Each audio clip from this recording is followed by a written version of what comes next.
गीता का यह संदेश जो हम सुन रहे हैं लगातार 26वें श्लोक में हम प्रवेश करते हैं 7वें अध्याय का। वेदाहम समीतितानि वर्तमानानि चार्जुन भविष्याणि च भूतानि माम तु वेद कश्चन। हे अर्जुन, मैं अतीत में हो चुके और वर्तमान में स्थित और भविष्य में होने वाले सभी प्राणियों को जानता हूं, किंतु कोई मुझे नहीं जानता। तो अर्थ ऐसे समझिए, अहम वेद समिति तानि, समिति तानि का मतलब हुआ व्यतीत हुए। मैं जानता हूं जो बीत चुके हैं, व्यतीत हो चुके हैं, वर्तमानानि और जो वर्तमान में हैं, भविष्याणि च और जो भविष्य में होंगे, भूतानि माम तो वेद कश्चन। इन सभी प्राणियों को जो अतीत में हुए, वर्तमान में हैं, भविष्य में होंगे, उन सबको मैं जानता हूं, लेकिन ये सब प्राणी मुझे नहीं जानते। इतना सा ही अर्थ है, जिसको हम इस रूप में समझें कि तुम्हारे मनुष्यों के जितने भी जन्म अब तक हो चुके हैं और जिनके जन्म अभी हुए इस समय में वर्तमान में जो हैं, और भविष्य में जो जन्म लेंगे, या फिर तुम्हारे जो पिछले जन्म हुए हैं और अब का जो जन्म हुआ है और आगे भी जो तुम्हारा जन्म होगा, उस सब को मैं जानता हूं। लेकिन तुम जन्म लेने वाले प्राणियों, तुम मुझे नहीं जानते हो। तो ये प्रकृति के 3 गुणों से भ्रमित जनों के लिए कहा गया है कि वे सब लोग भगवान को नहीं जानते। भगवान सर्वज्ञ होने के कारण सभी प्राणियों के भूत, भविष्य, वर्तमान को जानते हैं। जो भी मनुष्य के जन्म हुए हैं, हो रहे हैं और होंगे, तो मतलब सीधा ये हुआ कि हम लोग अनेक अनेक जन्मों के साथ इस यात्रा पर हैं और अभी हम लोग पृथ्वी ग्रह पर हैं। आगे कौन से ग्रह पर होंगे? वैसे तो लोग ही खुद ग्रह बने हुए हैं। तो अलग अलग ग्रहों पर भी जन्म होता है और किस किस तरह के शरीर हैं। तो आपको बहुत आश्चर्य लगेगा कि बहुत सारे वो भी शरीर हैं जो बहुत गर्मी में रहने वाले शरीर हैं, और कुछ वे शरीर हैं जो बर्फ के अंदर रहते हैं। नॉर्थ पोल में रहने वाले जो वहां के रीछ हैं, वो तो 6 महीने के लिए बर्फ में ही जाके सो जाते हैं, और 6 महीने में इतना खा पी के अपना शरीर इतना चर्बी से भर लेते हैं कि 6 महीने वही सब काम में आता रहता है, उसी से काम चलता रहता है। सो जाते हैं और फिर जागते हैं। तो अगर कुंभकर्ण की बात करते हो तो वो उधर ही मिलेगा आपको, जो 6 महीने तक सो जाए बर्फ के नीचे। और वहां जो एस्किमो लोग हैं, उन लोगों को अगर आप देखें, उत्तरी ध्रुव में रहने वाले, तो आप बर्फ के बारे में सोच नहीं सकते। वो बर्फ के घर में रह रहे हैं और बर्फ पे बैठ करके वहीं अपना जो सुबह का नाश्ता बर्फ पे बैठ के कर रहे हैं, उसी में घूमेंगे, चलेंगे। कितने जीव वो भी हैं जो बर्फ के अंदर ही जिंदा रहते हैं।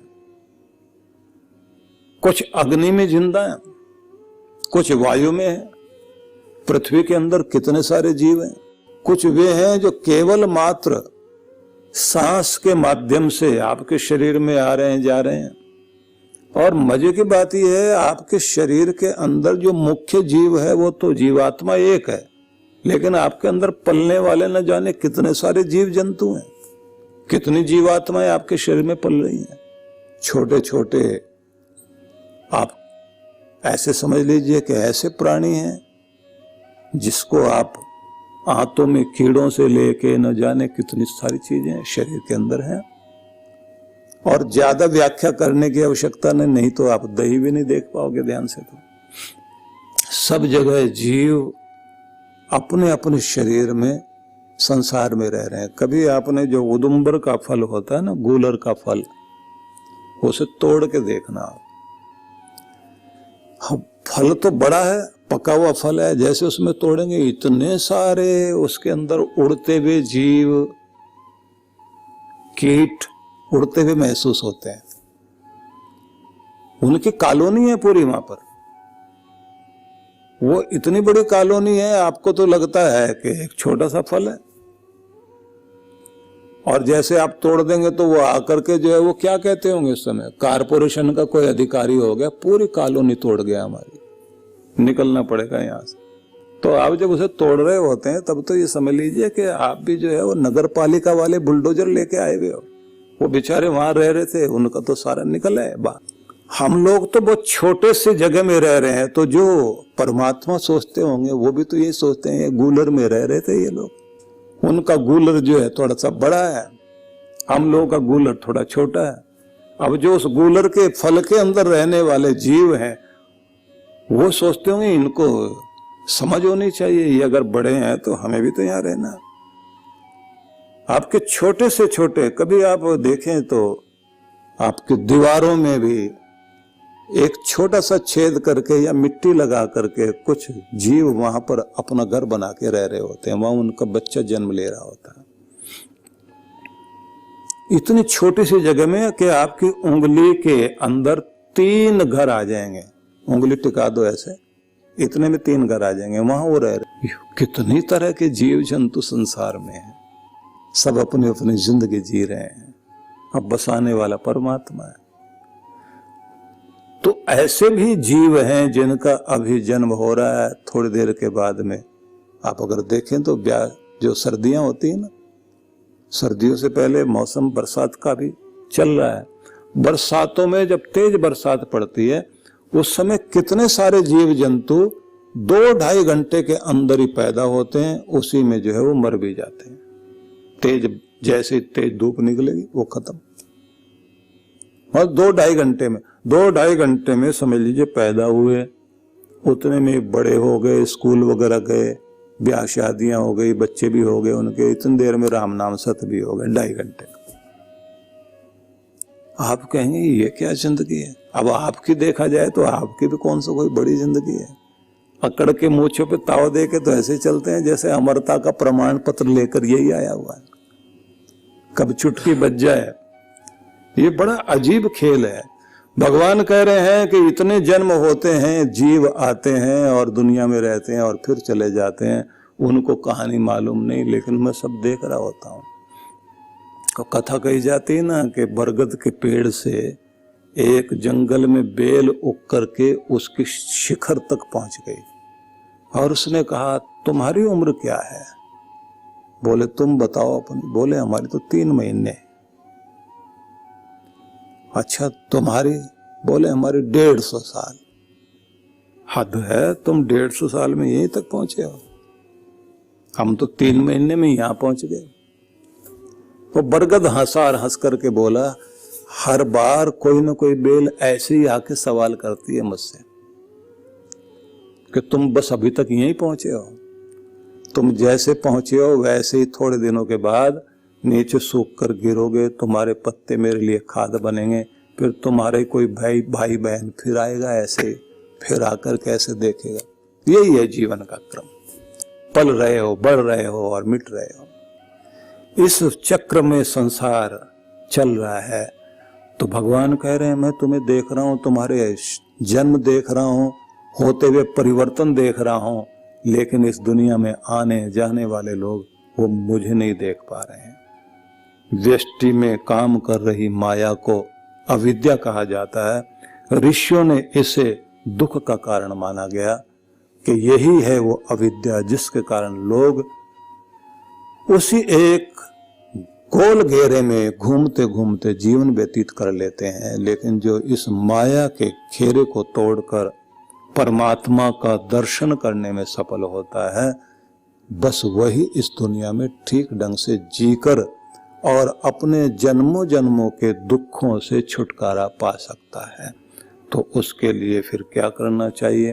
तो कहते हैं माया का घेरा तोड़ने के लिए कार्य करना चाहिए।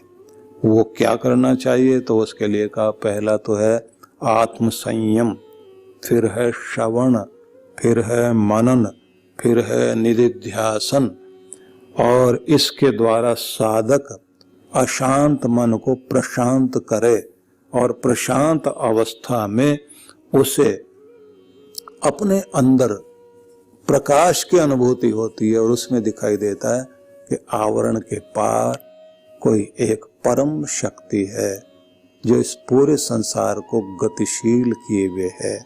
तो फिर व्यक्ति वहां उसको देखते हुए इस तरह से संसार समझ में आता है जैसे कोई ऊंची जगह खड़ा होकर और फिर नीचे उस ऊंची जगह में किसी छोटे से पहाड़ पर आप चढ़कर देखें, उसके तलैटे में बसे हुए गांव को ऊपर से खड़ा होकर देखता है। वहां से क्या दिखाई दे रहा है? इतने सारे घर हैं, चहल पहल है, कुछ बच्चे स्कूल की तरफ जा रहे हैं, कुछ लोग अपनी दुकानों की तरफ जा रहे हैं, कुछ लोग हैं जो अपने खेतों की तरफ काम करने जा रहे हैं। वो सबको वहां खड़ा होकर देख रहा है कि लोग किस तरह से उलझे हुए हैं। कोई लड़ रहा है, कोई झगड़ा कर रहा है, कोई हंस रहा है, कोई बोल रहा है, कोई रो रहा है, कोई हंस रहा है। बस ये संसार दिखाई देता ऊपर से कि यही है दुनिया। सब तमाशा बने हुए हैं, लेकिन एक है जो तमाशे में नहीं आया हुआ लेकिन दूर से खड़ा होकर सबको देख रहा है। ऐसी एक ऊंचाई आपकी जिंदगी की आ जाती है। इसलिए अगले श्लोक में कहा गया है इच्छा द्वेष समुत्थेन द्वंद्व मोहेन भारत सर्वभूतानि सम्मोहम सर्गे यान्ति परंतप।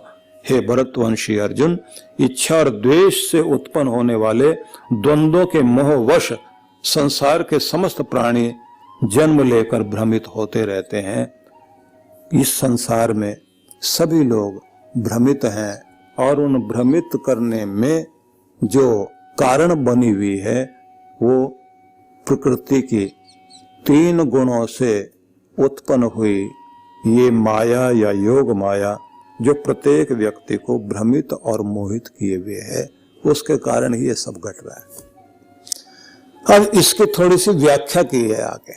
व्याख्या ये की है कि प्रत्येक व्यक्ति के साथ 2 चीजें चलती हैं। माया में फंसा हुआ ना दुनिया में आदमी, तो 2 चीजें चलती हैं। कौन सी 2 चीजें? एक है इच्छा और एक है द्वेष। जिस चीज को पाना चाहते हैं उसकी इच्छा, और जिस चीज से दूर हटना चाहते हैं उसके प्रति द्वेष। तो ये 2 चीजें, इन दोनों से उत्पन्न हो रहे हैं द्वंद्व, और द्वंद्वों से उत्पन्न हो रहा है मोह। तो अब इसको समझना, 2 तरह की इच्छाएं। वैसे तो आत्मा के जो 5 लक्षण बताए गए हैं, न्याय दर्शन ने अलग बताए हैं और वैशेषिक दर्शन ने अलग बताए, तो उनमें इच्छा और द्वेष को भी गिना गया है। अब हम सबसे पहले इस बात को समझें कि इच्छा द्वेष से उत्पन्न द्वंद्व, द्वंद्व क्या है? यह संसार को द्वंद्वमय कहा गया है। 2 विपरीत तरह की चीजें जिसके बीच हम लोग जिंदगी जीते हैं, वो 2 विपरीत तरह की चीजें क्या हैं?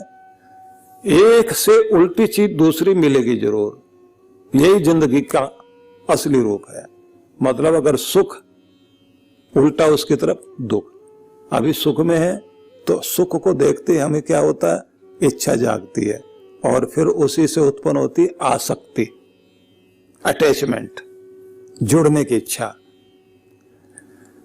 तो सुख है, सुख वो जो हमें अनुकूल लगे, जो हमें पसंद आए, जो हम चाहें, चाहे मतलब इच्छा करें, जो पसंद आए उसके प्रति आसक्ति होगी, अटैचमेंट होगी। ये चीज मेरे पास टिकी रहे।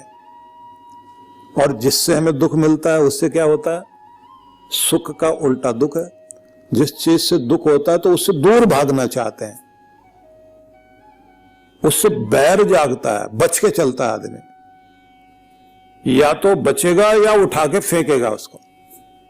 जो चीज दुख देती है ना, उस दुख देने वाली चीज को उठा के या तो फेंकेगा आदमी या उससे बच के निकलेगा। और मन में भाव क्या आता है? विरक्ति का, डिटैचमेंट का। इससे दूर ही रहना, इसको छूना नहीं, इधर जाना ही नहीं, इधर देखना ही नहीं, इधर कोई मतलब रखना ही नहीं। बस ये दो चीजें, एक की तरफ हम जा रहे हैं और एक की तरफ से भाग रहे हैं। कि ये दो भागों में संसार बटा हुआ। अब इन दो भागों में बटे हुए संसार को इस तरह से देखिए, सुख दुख, हानि लाभ, जीत हार, मान अपमान, लेना देना, पाना खोना, संयोग वियोग, इस सब को दो भागों में बांटते चले जाइए। एक से विपरीत दूसरा है। और कमाल ये है, दोनों एक दूसरे के कारण ही अच्छे लगते हैं। दुख के कारण ही सुख अच्छा लगता है। और जब दुख से बच के आप सुख की तरफ आते हैं तो थोड़े टाइम के बाद आप उससे बोर होते हैं। बोर होने के बाद फिर सोचते हैं चलो इधर की तरफ निकल कर देखते हैं। मतलब ज्यादा ही एसी में बैठे रह गए ना, तो थोड़ा गर्मी में जाके देखते हैं। जैसे गर्मी तेजी से लगती, फिर भाग करके फिर एसी वाली जगह आते हैं, ठंडी जगह में आएंगे। तो आप ऐसे भागते ही रहते हैं, इधर गए इधर आए। अभी आपको लगा कि थोड़ा मिर्च मसाले वाली चीज भी खानी चाहिए। जैसे मिर्च मसाले वाली चीज खाई और मुंह जला और आप जो है आंख से नाक से पानी आना शुरू हुआ, तब भाग कर कहते हैं कोई ठंडी चीज मिल जाए, पानी पिएंगे, दही खाएंगे, कोई और चीज लेंगे। मतलब जो आपके शरीर में उद्विग्नता जलन पैदा कर रही थी, अब शांति वाली चीज चाहिए। मीठा खाया तो थोड़ी देर के बाद आप कहेंगे इससे उल्टा चाहिए, अब क्या? नमकीन चाहिए। मीठे के कारण नमकीन चीजें अच्छी लग रही हैं और नमकीन चीजों के कारण मीठा अच्छा लग रहा है। तो ये दो चीजें हैं, सुख के कारण दुख, दुख के कारण सुख, गर्मी के कारण सर्दी, सर्दी के कारण गर्मी अच्छी लग रही है। सूखा और बरसात, यहां भी ऐसे ही होता। बहुत सूखा हो जाए तो क्या कहते हैं लोग, भगवान किसी तरह बारिश कर दो। अब बारिश ज्यादा हो गई, बहुत कीचड़ कीचड़ हो गया, भगवान अब दया करो, थोड़ा सूखा करो। आदमी एक रूप में रह नहीं सकता। ये है संसार के दो किनारे, आप इसी में जी रहे हैं। और इस दोनों में जीते जीते आपके साथ में दो चीजें जरूर हो रही हैं। एक की तरफ इच्छा जाग रही है, दूसरे की तरफ से आप भाग रहे हैं। एक को पाना चाह रहे हैं, दूसरे से आप हटना चाह रहे हैं। का बस ये एक की तरफ आसक्ति है, एक की तरफ विरक्ति है, एक की तरफ अटैचमेंट है, दूसरे की तरफ डिटैचमेंट है। बस ऐसे संसार में आप रह रहे हो। तो इससे क्या हो रहा है? इच्छा द्वेष समुत्थेन द्वंद्व मोहेन भारत, इससे एक मोह पैदा हो गया है। आप घूम रहे हो। सर्वभूतानि सम्मोहम सर्गे यान्ति परंतप, ये सब मोह वश होकर के संसार में प्राणी जन्म लेते हैं और जन्म लेने के साथ इस दुनिया में उलझे रह जाते हैं। लेकिन जिस काम के लिए आए थे वो नहीं कर पाते। भगवान को जानना था, उसकी तरफ चलना था, वो नहीं हो पाता, बाकी सब कुछ होता है।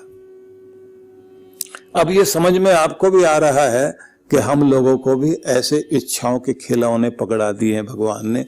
एक पूरी होती है, उसी के साथ में दूसरी शुरू हो जाती। और कमाल तो तब होता है जब एक चीज अच्छी लगते लगते थोड़ी देर के बाद वही बुरी लगने लग जाती है। मकान बनाते हैं ना लोग, एक सज्जन ने मकान बनाया अपना, 500-600 गज की जमीन पर उसने दिल्ली में कोठी बनाई। कोठी बनाई तो उसके बाद अब वो सबको बुला रहा है। तो एक दिन हाथ पांव जोड़कर कहता है आप भी चलिए, चरण रखिए, कोठी पवित्र हो। अब पवित्र करानी हो तो कोठी पवित्र कराने का मतलब हम भी झाड़ू वाड़ू लें और वहां सफाई करें जाके। नहीं नहीं, आप आ जाओगे तो पवित्र होगे। उसका मतलब वो दिखाना चाह रहा है। चलिए गए। अब उसने सब दिखाया और उसके बाद बताना शुरू किया, ये पत्थर मैंने वहां से मंगवाया, ये इटली से आया है, ये फानूस वहां से मंगाए हैं, ये हमने शीशे यहां से मंगाए। वो दुनिया भर की चीजें बता रहा है। एक एक जगह लेकर जा रहा है, वो बाथरूम तक दिखा रहा है, ये देखो कितना बढ़िया बना हो। और सारी तारीफ करने के बाद कि नहीं बहुत अच्छा बना है, आपने तो कमाल कर दिया। अरे साहब, हम लोग जब यहाँ आए थे दिल्ली में तो क्या लेकर आए, उस समय तो कुछ भी नहीं, थोड़े से पैसे से हमने ऐसे से काम शुरू किया था, फिर हमारा ऐसा बिजनेस हुआ, फिर हम लोगों ने जो है किराए का मकान लिया, और देखो आज इतनी बड़ी जहाँ रईस लोग रहते हैं वहीं जाके इसी कॉलोनी में हम लोगों का घर हो गया। बस आपकी कृपा है। बोलता तो आदमी ऐसे ही है, आपकी कृपा है। बहुत खुश है, बड़ी बधाइयां दी जा रही हैं। और फिर साथ में कहता है कि मेरे साथ में कंपटीशन करने वाले लोग आज कितने पीछे रह गए हैं और मैं देखो कहां पहुंच गया हूं। और अब वो लोग बधाई देने के लिए आएंगे ना, तो आप देखना वो बधाई जरूर देंगे, लेकिन उनके अंदर बड़ी जलन पैदा हो रही होगी। प्रदर्शन कर रहा है आदमी अपना। अब 3 साल के बाद में फिर जाना हुआ उधर, फिर उसके घर में हमने सोचा ये आदमी खुश होगा, इसको थोड़ा, क्योंकि उसकी पत्नी कह रही थी आजकल इनका मूड अच्छा नहीं रहता, बहुत डिप्रेस रहते हैं। मैंने कहा कोई बिजनेस में घाटा हो गया? बोले नहीं, बिजनेस में तो ठीक है सब। क्या समस्या हो गई? बोले एक तो क्या, जहां समाज में सोसाइटी में ये कुछ बने हुए थे ना, वहां अब ये नहीं रहे, और इनके साथ जिसका कंपटीशन था उसी आदमी ने बराबर में मकान बना लिया। अब हमसे भी ये हो गया कि हमने जब आए थे, आते घुसते कहा भाई तुम्हारा मकान तो कमाल का, लेकिन एक और बराबर में बना हुआ है, तुमसे भी ज्यादा बड़ा बन गया। ये कौन है? ये भी तुम्हारा भाई बंधु है। तो वो सुन के हाँ जी है, ये भी एक आदमी है। जब अंदर आए तो उनकी पत्नी ने जब बताना शुरू किया, वो क्या बता रही है, जब से इस आदमी का मकान बराबर में बना तब से ये डिप्रेस रह रहे। इनको ऐसा लगता है कि मकान जमीन पर नहीं बना, इनकी छाती पे बना दिया किसी ने, इसलिए बहुत परेशान है। क्योंकि पहले तो मकान का सुख लगता था, सबको तारीफ कराते थे, सामने बैठ के बोलते थे। और अब आप ये देखिए कि इस व्यक्ति ने, बराबर वाले ने, हमारा 600 गज में है, ये 1100 गज में इसने जो है अपनी कोठी बना ली है, और ये भी इनके कंपटीशन वाले व्यक्ति था। और आजकल सोसाइटी में इसी व्यक्ति ने जो है वो वाइस प्रेसिडेंट जो ये थे, अब ये बन गया। अब पत्नी जब ये बता रहे थे तो वो आया चीखता हुआ, आके बोला तू चुप कर, मन को परेशान कर रही है। और फिर वो बोला आप तो आशीर्वाद दो, मैंने तो ये सोचा 2 प्लाट मिला करके यही जगह खरीदूंगा और इससे भी बड़ी जगह बनाऊंगा, और उसके बाद देखना सोसाइटी में प्रेसिडेंट में ही बनूंगा, और फिर मुहूर्त पर बुलाऊंगा इनको, और उसके बाद इनकी हालत देखना क्या हो, और तब मेरे मन को शांति आएगी, तब चैन मिलेगा। तो मैंने कहा अगर फिर किसी ने 5000 गज की कोठी बना दी इधर सामने, तब क्या होगा? बोले क्या सारी जिंदगी कोई मेरे पीछे पड़ा रहेगा क्या? ये है मुसीबत। हम दूसरों को घटाना चाह रहे हैं, अपने आप को बढ़ाने में लगे हुए हैं, चीजों का प्रदर्शन करने में लगे हुए हैं। कितनी देर तक हमारा वो सुख रहता है? जैसे उसके सामने कोई और चीज आ जाती है तो उसके बाद वो सुख जाता रहता है। इस दुनिया में यही एक चीज है कि आप एक जगह आए हैं, वहां तक आपका सुख है, उसके बाद में किसी न किसी कारण से फिर दुख। वही चीज जिसकी आप तारीफ करते थे, जैसे मैं उस आदमी के जब जैसे जैसे मकान की तारीफ करनी शुरू की, वो बोले नहीं नहीं तारीफ मत करिए। मैंने कहा क्यों? बोले बराबर में देख रहे हो ना मकान। मैंने कहा उससे फिर क्या लेना देना? बोले अब जब भी मैं इसको देखता हूं तो मुझे ऐसा लगता है कि इसने मेरा ही छीन के बनाया है। आग लगती है वहां देख देख कर। तुलना कर करके आदमी इस दुनिया में दुखी हो रहा है। मेरे से उसके बच्चे आगे चले गए, मैं पीछे रह गया हूं। तुम्हें कोई कमी है क्या जीवन में? जहां तुम हो, तुम्हारे पास सब कुछ है, तुम उसकी खुशी मना सकते हो, तुम जो है एक कंपटीशन में खड़े हो गए हो। यही है वो मोहित होने वाला कि व्यक्ति जो है वो संसार में उलझ गया है। उलझता है तो इतना उलझ गया है, बैर बांध लिया है, ईर्ष्या द्वेष, लड़ाई झगड़ा, कलह कलेश, और वो बढ़ता जा रहा है। तो जिस चीज के लिए दुनिया में आए थे वो पूरा नहीं कर पाते। आप आए थे परमात्मा को जानने के लिए, पाने के लिए, और बड़ी चीज थी आप अपने दुखों का विनाश करने के लिए दुनिया में आए थे कि ये दुखों का जो चक्र चला आ रहा है जन्मों से, ये खत्म हो जाए और परम सुख प्राप्त हो सके। तो परमात्मा है परम सुख, परम आनंद। उस सच्चिदानंद स्वरूप परमेश्वर को पाकर के ही हम समस्त दुखों से दूर हो सकते हैं। तो हमारी यात्रा उधर की तरफ जानी चाहिए, लेकिन हम उलझ गए हैं इस दुनिया में। ये माया का प्रभाव, ये माया कोई और नहीं है। एक सज्जन जो है, जब मैं बार बार बोल रहा था कि माया से बचिए, माया से ऊपर हटिए, बोले मैं बचना तो बहुत चाहता हूं, आप थोड़ी कृपा करो। तो उनकी पत्नी खड़ी होगी, बोले माया मेरा ही नाम है, ये मुझसे बचना चाह रहे हैं। वो बोले नहीं, मैं तो मजाक किया करता हूं। बोले मुझे पता है क्या मजाक करते हैं आप, मेरे से दुखी। मैंने दोनों को बैठाया, मैंने कहा कहीं ऐसा ना हो यही झगड़ा कर ले। वो माया कोई और नहीं है, हम सब ने अपने अंदर पाल रखी। जैसे जैसे हमारा अज्ञान हटता चला जाएगा और हमें सुबुद्धि आती जाएगी, उसी के साथ में हम लोग जो है इस संसार में अपने आप को शांत, संतुष्ट और तृप्त रख पाएंगे।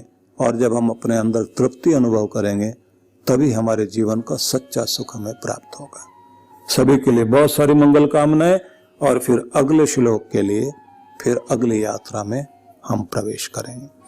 ओम शांति शांति शांति। ओम।